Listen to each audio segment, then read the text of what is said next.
Kalau mungkin pernah ingat ada namanya Cafe Tenda Semanggi, Iya. yang kan sebelumnya itu kan pada mainnya kan di Monas tuh, yang cafe mobil VW kombi kan dibuka dikasih interval orange. Nah itu pertama kali saya.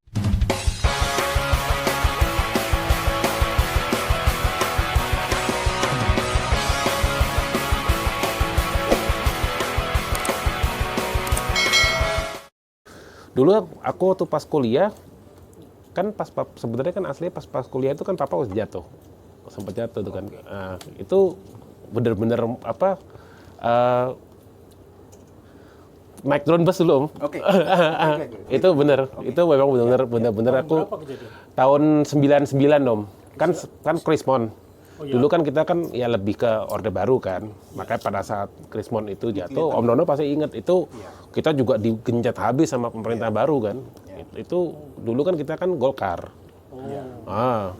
Habis itu digencet nggak ada ampun sudah. Dulu kita kan bank-bank yang penopangnya BSB itu kan ada BBD, Bank Bumi Daya, Bapindo.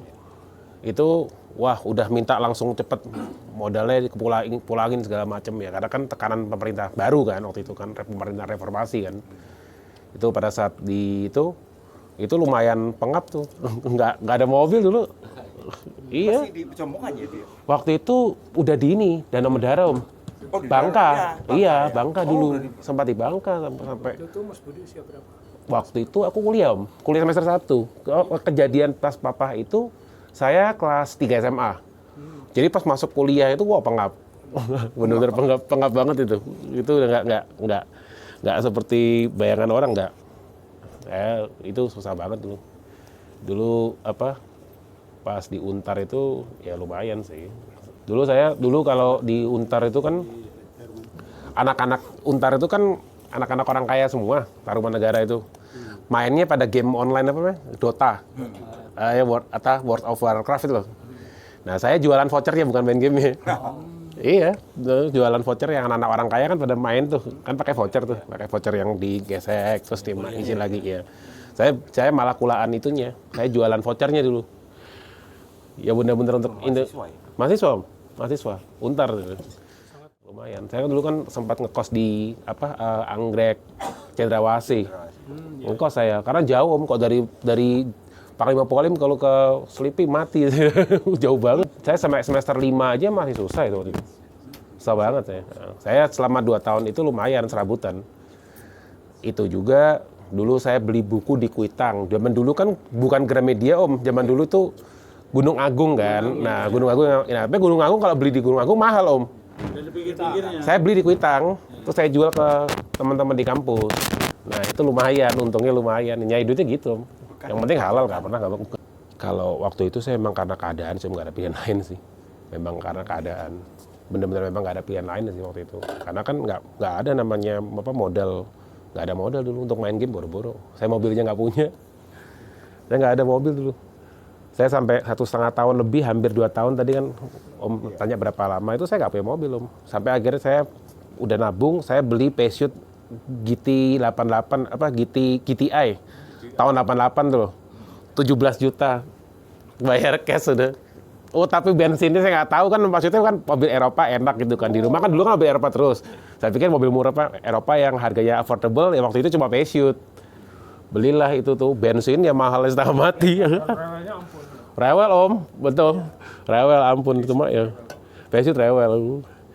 Ya udahlah itu di 2 tahun pertama sih lumayan sih, ampun-ampunan sih. Nah dulu kalau mungkin pernah ingat ada namanya Cafe Tenda Semanggi, Iya. yang kan sebelumnya itu kan pada mainnya kan di Monas tuh, yang cafe mobil VW kombi kan dibuka dikasih interval orange. Nah itu pertama kali saya sama teman saya namanya Aditya Pratama, yang sekarang sempat dia lama banget jadi hostnya Prambors. Nah, hostnya Prambors tuh bareng sama Indi Barens segala macam, itu Aditya Pratama itu partner saya di awal. Kita berdua tuh yang prakarsain itu. Burger sama sosis. Karena kita kerjasama sama Bernardi. Itu sosis Bernardi itu kan, nah itu dia jual ke kita harganya lebih murah. Nah kita jual kan dalam bentuk sudah end product kan. Nah, Idenya dari mana gitu bikin mobil box? Untungnya banyak om. Idenya cuma satu sih, untungnya banyak itu. Karena dulu kalau apa burger itu satu slice kan kita beli satu plastik isinya 25. Satu plastik itu cuma berapa belas ribu. Sedangkan kalau kita jual burger, kita cuma tambahin modalin roti, tambahin saus segala macam, kita jual 12.000. Untungnya luar biasa banyak itu. Itu kita laku 3 biji sama dengan nutupin satu plastik isi 25. Jadi untungnya banyak banget. Alasannya itu aja sih. Itu bertahan berapa Lama Om. Saya dari mulai di tenda, akhirnya saya punya kafe tenda Semanggi itu. Saya punya restoran di kafe tenda Semanggi itu. Itu pertama kali. Habis itu saya buka restoran kue tiaw di Muara Karang. Kue tiaw Aliang tuh. Itu lumayan tuh 2 tahun sampai lulus kuliah saya. Semua kuliah saya kerja Om. Nggak ada namanya main-main, nggak ada. Full kuliah. Semua teman saya sampai sekarang masih main sama saya. Masih ada semuanya tuh pemain-pemain yang tiap hari masih nongkrong sama saya sekarang. Mereka enak kok, muda-mudanya masih main, tapi buru-buru. Enggak. Kalau makan proper sih terus terang 2 tahun pertama itu enggak Om. Enggak, 2 tahun pertama itu enggak proper sih. Maksudnya kurang, kalau dibilang layak enggak. Di 2 tahun pertama saya kuliah, sampai semester 5 itu enggak. Bukan kita makan enak Om. Kalau bicara makan biasa. Asal bisa makan aja. Telur dadar kecap. Itu kan dulu kan di samping Untar kan ada juga tuh yang jualan kayak begitu-begitu dikasihin kuah semur tuh loh. Ya sudah, itu udah enak banget 6.000 kelar udah. Ya kalau burger itu karena untungnya gede Om. Semua saya melakukan bisnis itu semua yang untungnya besar. Karena waktu itu kondisinya memang saya harus bisa eskalasi ya, dari kondisinya memang nggak ada dari mobil dulu sampai di rumah 12 biji sampai tinggal 1 papa yang pakai. Iya. Karena kan diminta sama Bapindo, BPD dulu kan Bang Bumidaya. Iya. Itu disita. Ya di situ kan disita Om. Karena kan ditarik terus sama pemerintah kan, ya terus terang kan pasti akan ya semua kerabatnya Cendana habisin semua kita karena kita memang benar-benar lingkar satu cinta Cendana waktu itu. Oh, masuk ke lingkaran. Iya, kan di Golkar dulu kan ya. Sebenarnya ya kalau kita bicara soal harusnya seperti apa, itu nggak seperti itu harusnya. Karena kan sebenarnya waktu itu kita kan bisnisnya dengan Kamar Dagang Jepang kan. Kita nggak ada hubungannya sama Cendana, tapi memang kita difasilitasi sama Cendana. Tapi itu kan sebenarnya kan bisnisnya masyarakat. Itu masyarakat luas di Jogja langsung kedampak Om. 98 jatuh, 2001 BSB tutup, bangkrut. Om, selesai. BSB itu bangkrut tuh 2001 itu. Total 38.000 hektar kota konsesi itu habis. Iya, nggak diambil alih, masih mending kalau diambil alih ada yang meneruskan. Enggak Om akhirnya. Dikat gitu aja. Banyak yang kayak begitu. Yang ngalamin seperti itu banyak Om saat itu. Transisi habis dari Orba menuju reformasi itu banyak sekali yang kayak begitu. Asal potong gunting gitu aja sudah nggak ada mikir soal nanti masyarakat yang terdampak, nggak mikir. Ini ngomong fair ya, itu begitu. Harusnya kan nggak begitu gitu, karena kan yang terdampak kan nggak cuma si kitanya doang, masyarakat yang di Kaliurang ya apa, itu langsung ini kitanya kena pukul, sananya lebih kenceng lagi. Ya, dulu keluarga iya, kalau saya kan masih belum. Nah, makanya pada saat saya 99 itu 2000 saya masuk PDIP. Gini dulu kan yang kan di Golkar dulu. Nah, dulu kita lumayan dapat fasilitas lah dari Pak Prabowo Sutejo. Nah, jadi memang kita maksudnya mendapatkan banyak kemudahan itu saya tidak membantah loh ya. Betul memang gitu loh. Coba kan balik lagi. Kita ngeliat satu sisi itu, kita nggak boleh dari satu sisi lah. Memang kitanya berdampak, buktinya amblas. Tapi yang di Kaliurang gimana? Itu lebih parah lagi saat itu. Perkebunan tuh orang. Orang, bener-bener zaman dulu mesin tuh sedikit sekali penggunaannya. Nganggur semua jadi. Langsung nganggur. Itu langsung nganggur. Nganggur Om. Kalau diambil alih dikelola kita nggak cerita. Iya. Cut, selesai. Oh, gitu. Iya. Itu kali orang 104 sampai 107B itu kantor kita kan. Itu tanya ke atas itu. Itu sudah Berapa karyawan? banyak Om, banyak sekali. Banyak banget itu. Dulu yang pegang 17.000 ada dari saya. Sisi adiknya Orang. mamanya. Iya. buruk reformasi. Berapa? Iya, 17.000 orang ada itu. Ada 17.000 orang. Iya. Berapa luas itu yang 38.000 hektar. Kalau papa sih sebenarnya secara spesifik enggak. Coba kalau secara hidup memang papa tuh orang yang nggak pernah menyerah akan apapun. Itu yang saya secara generally saya tarik itu jadi satu nilai hidup sih. Memang prinsipnya saat itu pun kalau misalnya ini sekarang terjadi seperti sekarang, saya sudah tahu Om cara ngatasinya. Contohnya seperti itu. Kan saat itu ya seperti yang Om Nono bilang, boro-boro kepikiran kayak begitu. Itu udah kayak nggak ngebayang aja, enggak gitu loh, nggak ada. Jadi kalau ada persiapannya apa segala macam, mana bisa persiapan Om, kepikiran juga enggak gitu loh. Sedikit aja ada satu sisi di mana kita siap, enggak sama sekali. Masih belasan, saya masih SMA kelas 3 kok waktu itu. 3 SMA masih. Saya kaget juga waktu itu kondisi begitu. 7 bulan terakhir itu saya, kan SMA saya di 82 kan. Setelah kejadian itu segala macam, saya selama 7 bulan akhirnya saya, karena ya gimana, teman tapi banyak gitu, saya pakai mobil teman kasih pinjam mobil. Saya ke sekolah tiap hari sebelumnya, saya pakai Daihatsu Verosa itu loh, J2 itu loh. Zaman dulu kan keren banget tuh, kayak Rubicon zaman dulu kan itu. Itu pakai sekolah itu saya era itu. Saya pakai Verosa dulu, G2 itu, J2 itu. Mulai SMA kelas 1 pun udah pakai itu. Langsung kelas 3 saya selama 7 bulan terakhir kelas 3 itu, wah udah begini langsung loncat begini, udah nggak ngebayang juga enggak. Kita lebih speechless ya ketimbang depresi. Saat itu. Saya sih ngomong seadanya. Jadi bilang depresi kan kayak gimana, tapi enggak sih, speechless sih.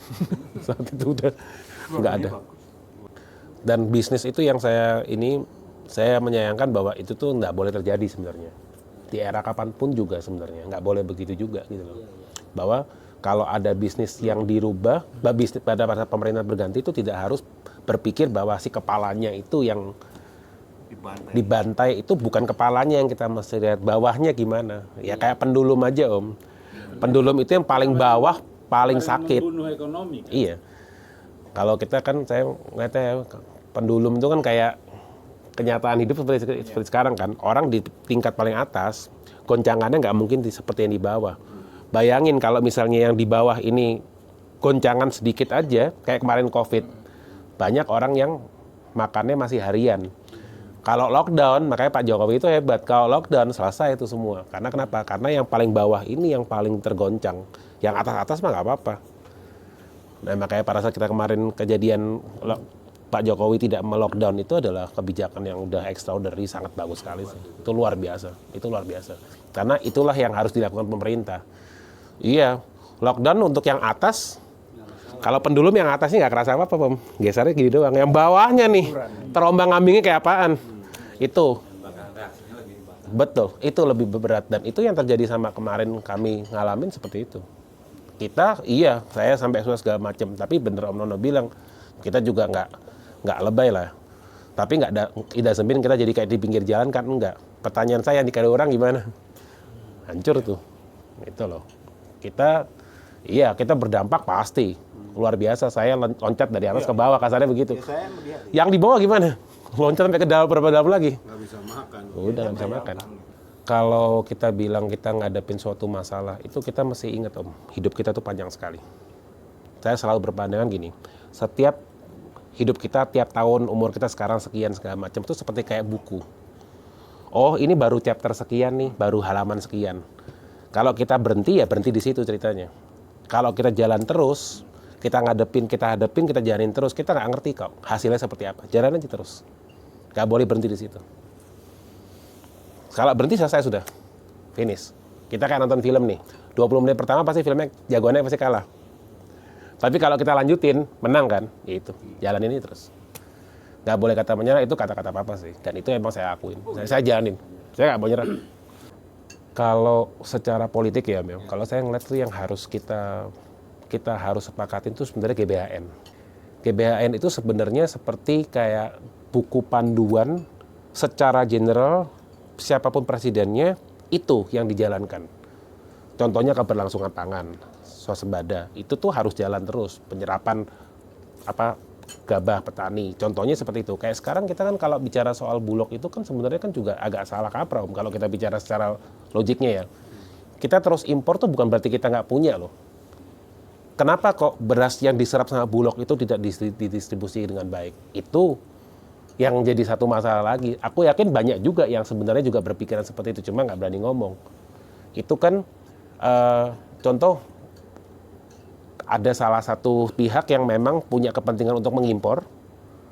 Akhirnya penyerapannya itu hanya jadi barang busuk berasnya. Memang sih petani dibayar, tapi barang busuk, Bulog jadi busuk. Iya, kebuang gitu aja kok. Nah, keberlangsungan pemerintah itu menurut saya tuh harus GBHN itu harus hidup lagi. Kalau saya pribadi sih. Mau nanti presidennya siapapun, oh garis besarnya seperti ini. Misalnya semua area itu harus tersambung tol. Itu hal yang simpel yang dipikir Pak Jokowi dan itu untung beliau jadi presiden kemarin. Itu yang dilakukan sama beliau dan itu adalah hal yang sangat baik menurut saya. Itu koneksi ekonominya tuh luar biasa. Karena ekonomi langsung berdampak, Om. Saat itu semua tersambung.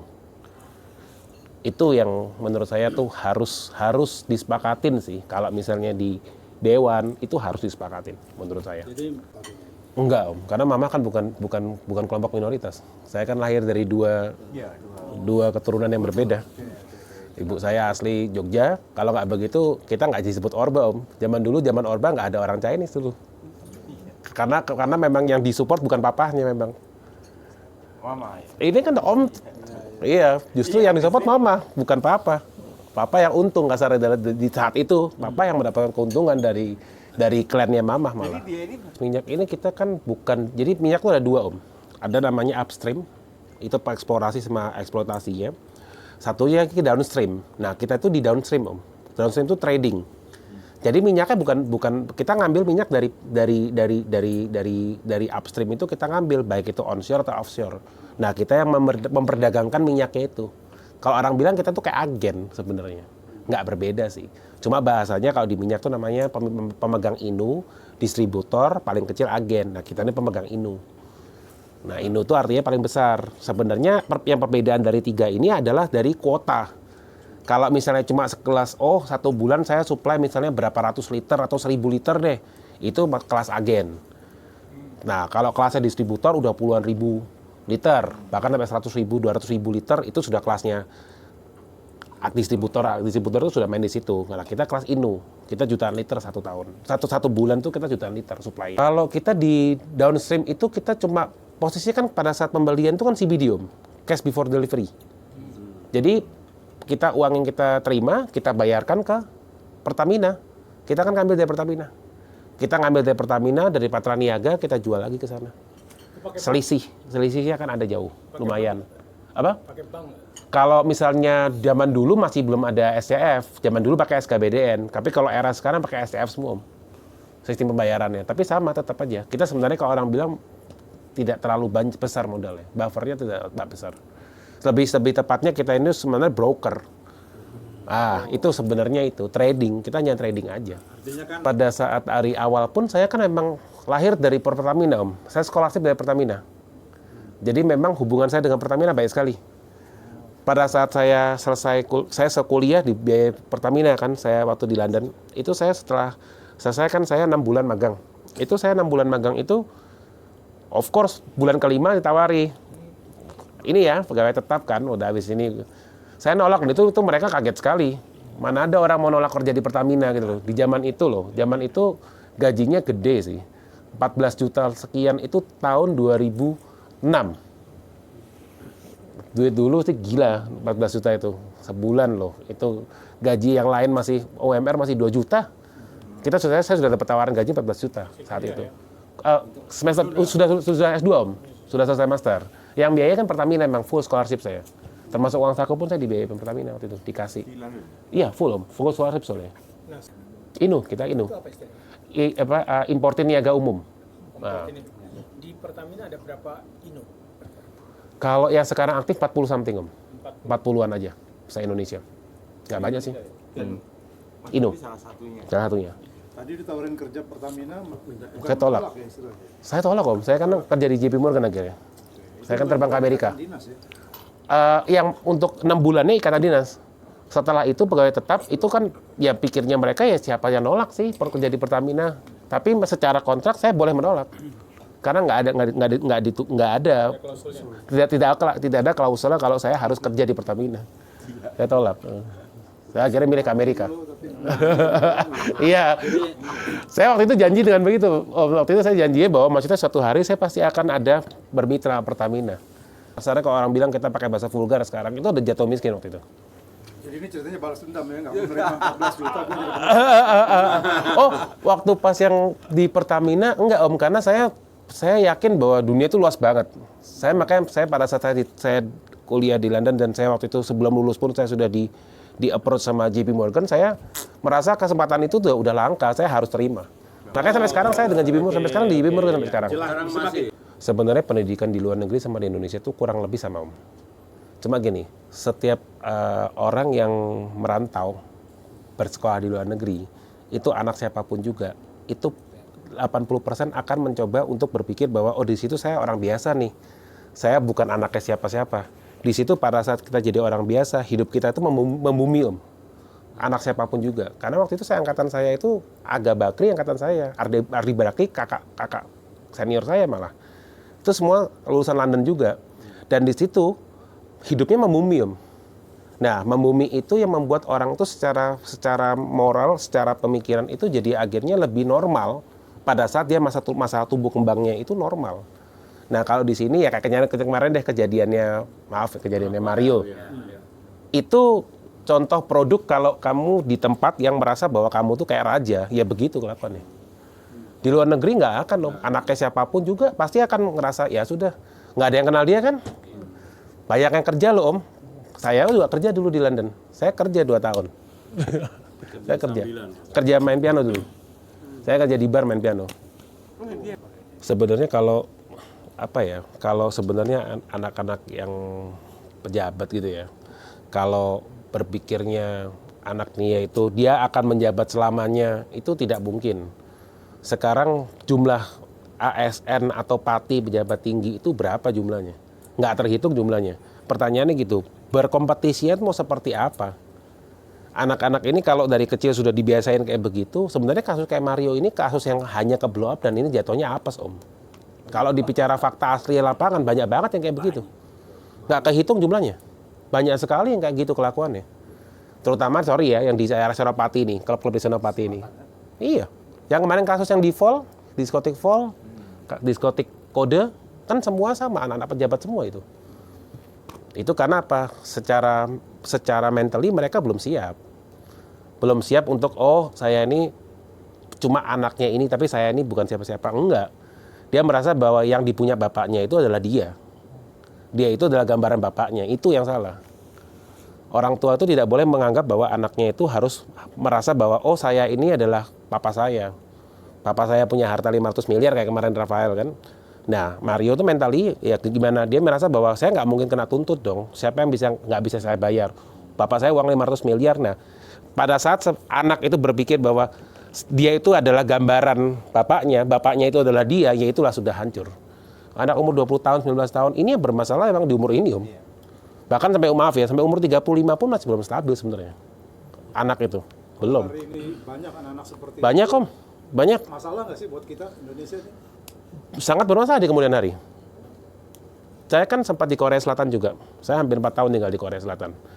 Di Korea Selatan itu Om, orang-orangnya itu dibandingkan kita tuh perbedaan itu dari etos kerjanya. Nggak bisa dibandingin. Orang Korea itu kalau kerja, dari pagi mereka masuk kantor jam 8, pulang jam 10 malam, Om. Itu betul. Orang Korea Selatan itu seperti itu. Perusahaan Korea Selatan di Jakarta sama, Om. Overtime itu pasti. Kalau pulang jam 9 malam itu masih awal. Jam 10, jam 11 baru pulang. Besok pagi kantor jam 8, gitu lagi. Kalau kita kan nggak, jam 4, jam 3 udah ngilang, udah kemana? Ya memang pada saat kita bicara di negara-negara maju antara Indonesia sama Korea, contohnya paling gampang. Itu sebenarnya, itu aja sebenarnya hitung-hitungan nggak fair. Korea kan merdekanya lama Om, tahun 54 baru merdeka. Tahun 56 lebih, selesai perang Korea kan 53. 54 mereka mulai negara barat, negara timur masuk, lalu mulai terpisah resmi tahun 56. Kenapa Korea Selatan bisa maju seperti sekarang? Ya karena apa? Orangnya bersatu. Dan kemarin saya kan sekarang ngambil program doktoral. Nah, program doktoral yang saya ambil itu adalah State of Economic and Developing Country. Itu adalah negara-negara berkembang yang sekarang maju. Nah, saya ngambil sampling 2 negara ini.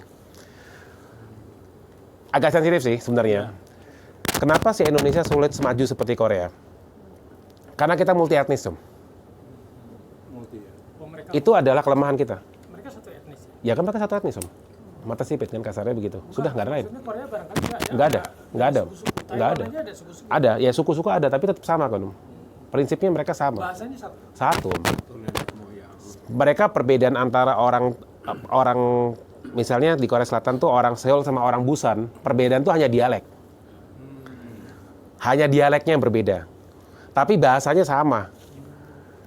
Contoh kayak misalnya bahasa Korea misalnya ditanya di mana gitu. Orang Seoul ngomongnya oh dia. Kalau orang Busan ngomongnya oh dia. Hanya perbedaan begitu aja. Aksennya aja, dialeknya berbeda, tapi sama. Penggunaan bahasanya sama persis. Menggunakan bahasa yang sama.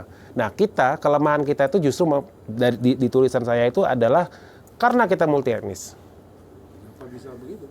Gini Om, contoh di Korea Selatan. Mereka kan kurang lebih, maaf ya, satu agama. Mereka punya satu gambaran yang sama. Di sini misalnya, oh iya, kita melegalkan judi. Padahal kan judi itu kan sebenarnya kan devisa buat orang luar masuk, bawa uang ke kita. Di sini kita, maaf, kaum muslim pasti menolak. Contoh, misalnya makanan, babi, sudah terbagi 2. Alkohol juga langsung terbagi 2. Jadi tidak ada satupun kebijakan yang bisa menyenangkan semua orang.